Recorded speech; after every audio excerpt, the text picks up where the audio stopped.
This is yet another extraordinary moment. The nation's top intelligence officials publicly disagreeing with President Trump on key foreign policy and national security issues, everything from North Korea to Russia.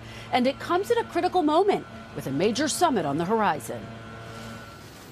With just weeks before President Trump is poised to have his second nuclear summit with North Korean leader Kim Jong-un, U.S. intelligence chiefs giving this stunning public rebuke, sharply disagreeing with the president's recent declaration that North Korea is no longer a nuclear threat. We currently assess that North Korea will seek to retain its WMD capabilities and is unlikely to completely give up its nuclear weapons and production capabilities. The regime is committed to developing a long-range nuclear armed missile that would pose a direct threat to the United States. And on ISIS, just a month after Mr. Trump declared victory, we have won against ISIS. Intelligence officials contradicting the president, saying the terror group is weakened but not defeated.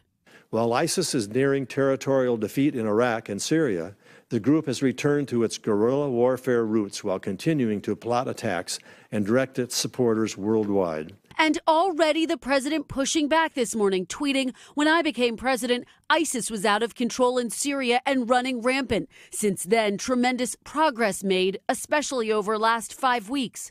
On Iran, U.S. intelligence agencies say Tehran is still not restarting its nuclear program, despite the U.S. withdrawal from the nuclear deal, accusing the country of violating the agreement. At the moment, technically, they're in compliance. And a striking difference over one of the biggest issues looming over the White House, Russia. Is Russia still targeting the U.S., Mr. President? Press, let's go.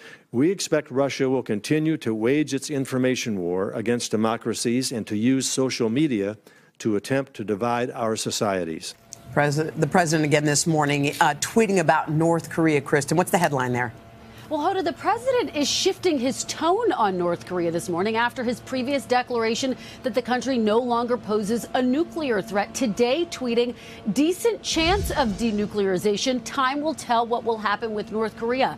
I look forward to seeing Kim Jong-un shortly." Look, this is a much more measured tone from the president, and the softer language likely aimed at lowering expectations as he prepares to meet with the North Korean leader for a second time sometime next month.